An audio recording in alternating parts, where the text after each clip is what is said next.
네, 반갑습니다. 저는 매 생애 마지막 30일 행사에 참여하는 동안에 말씀 앞에 적극 순종하지 않고 고집 부리다가 낭패를 당한 그런 작은 체험 하나를 소개하고자 합니다.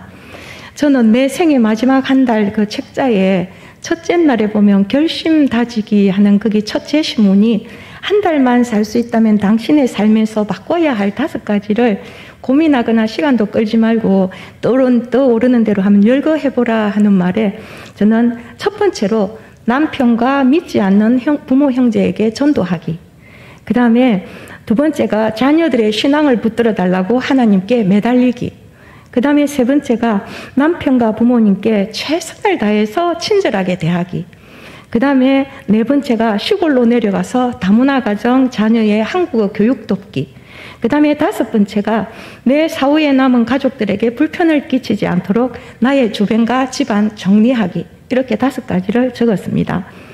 그런데 행사를 진행하고 얼마 지나지 않아서 시어머니 제사가 있어서 이제 형님 댁에 갔다가 남편이 술을 조금 마시는 바람에 제가 운전을 해가지고 돌아오는 길이었는데요. 좋게 말해도 될, 좀 떨려요. 그런 일에 남편이 그냥 버럭 소리를 지르는 거예요. 저는 큰 소리를 아주 싫어하거든요. 그래서 목사님이 설교 시간에 목소리만 좀 높여도 제가 은혜가 안 될 정도로 그렇게 소리에 되게 민감한 편이거든요. 예. 근데 사실 우리 남편은 아주 가정적이고 배려심도 깊고 사실 모든 면에서 저보다 훨씬 나은 사람이라는 거 잘 알거든요. 그런데 몇 가지 마음에 안 드는 것 중에 하나가 그놈의 불뚝 성질과 버럭입니다. 예. 그래서 이게 저만 있을 때는 그냥 기분만 상하고 마는데 다른 사람과 같이 있을 때는 자존심이 너무 상하고 황당해요. 그래서 10가지 중에 한두 가지쯤은 내가 그냥 그 불편한 건 참고 살아야지 그러고 사는데 이게 세월이 가도 이게 적응이 안 돼요. 예, 이게 불뚝하고 이런 거에는 적응이 안 돼요. 그래서 이제 그 순간부터 그냥 입을 딱 다물어 버렸어요. 저는 화가 나면 말을 안 하거든요. 한 달도 좋고, 1년도 좋고 말을 안 합니다. 그런데 이제 새벽에 일어나서 매일 기도를 해야 되는데, 우리 목사님은 지속적으로 자꾸 용서에 대한 설교를 계속 해오셨잖아요. 마음이 영 편하지가 않아요.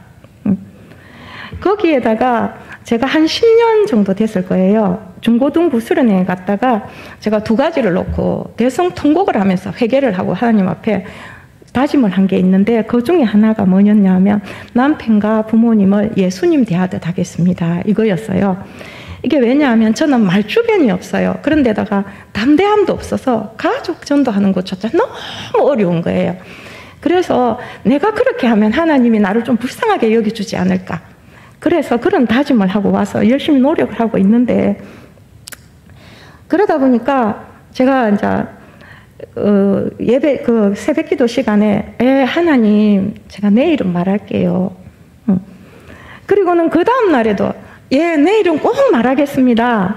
그런데 이게 날이 갈수록 내 생각과는 달리 내 행동은 점점 더 거세지는 거예요. 내가 생각해도 저한테서 찬바람이 쌩쌩 도는 거예요.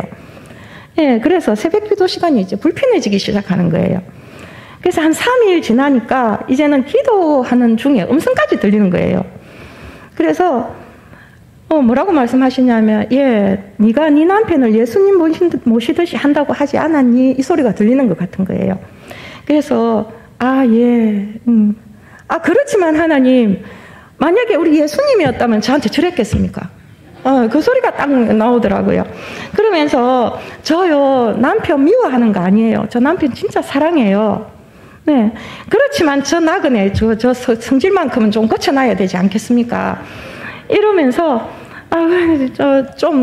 일단 이거는 용서의 차원하고는 다른 문제니까 조금만 기다려 주십시오. 이제 이렇게 기도를 하고 그리고 하나님 저 있잖아요. 저 버럭 성질 때문에 저 상처 많이 받아요. 그래서 이것도 좀 알아야 되지 않겠습니까? 제 남편이. 이러면서 이제 계속 날이 갔죠. 그랬는데 한 딱 일주일 되는 날 조카가 수술을 하고 병원에서 퇴원을 해야 되는데 조카 집에 대학생 애가 코로나에 걸려버린 거예요. 집에 가지를 못해요. 그래서 우리 동생이 한양아파트에 이제 주말부로 사는 동생이 있는데 그 동생이 혼자 있으니까 거리로 가기로 약속을 했는데 바로 방금 언니야 전화가 왔는데 걔가 오늘 점심때 저 회사 직원하고 밥을 먹었는데 확진이 떴대. 이렇게 이야기를 하는 거예요. 그러면서 안 되겠다. 작은 언니 집에 가야 되겠다. 그래요. 그래서 야 거기 못 가. 왜냐하면 거기 지금 저 회사에 확진자 떠가지고 방호복을 입고 일한대. 그러니까 우리 동생이 이제 뭐 그럼 어떡해? 그럼 어쩌지? 야 뭐 어쩌긴 어째? 우리 집밖에 없구만. 내가 그렇게 얘기를 했더니 그러면서 제가 한다는 말이 야 미치겠다. 나 너가 행보하고 지금 싸워서 말도 안 한단 말이야. 어휴, 저 어떻게 말하냐. 어떻게 이리도 꼬이냐. 이래가면서. 그랬더니 우리 동생이, 언니 집 밖에 갈 수 없겠구나. 그리고 언니는 받아줄 거야. 라고 생각하니까, 어쩌지요. 우리 언니가 이겨야 되는데, 큰일 났네. 이러면서. 그러면 동원이한테 부탁해볼까? 이래 동원이 우리 아들이거든요. 그래서 제가, 야, 무슨 부부싸움하고 온 동네방네 소문낼 일이 있냐. 좀 기다려봐라. 네, 좀 기다려봐라. 내가 어떻게든 해볼 테니까 조금 기다려봐라. 미치겠다. 내 너그 형부한테 내게 쪽팔려서 어떻게 말하냐.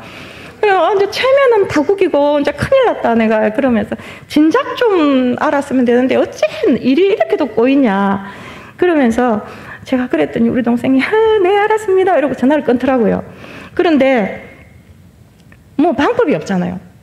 달리 어떻게 뾰족한 수도 없어요. 그래서 할 수 없이 그냥 시간은 급하지 뭐 어떻게 할 수 없잖아요. 사정을 이야기했죠. 그냥. 그랬더니 우리 남편이 그럼 우리 집으로 와야지. 그래서 우리 집에 일주일을 있다가 갔는데요. 정말 체면 다국이고 정말 너무 무안해가지고요. 남편 보기에 얼굴이 없었어요. 그래서 내일 하다가 하나님이 그냥 확 떠밀어버린 이런 느낌을 제가 받았습니다. 그리고 하나님이 뒤에서 혀차는 소리까지 들리더라고요. 아이고 못난 거 이러면서. 그래서 이게 마음에 뭔가 올 때는 빨리 실행을 해야 되겠구나 이런 생각을 했습니다. 네, 감사합니다.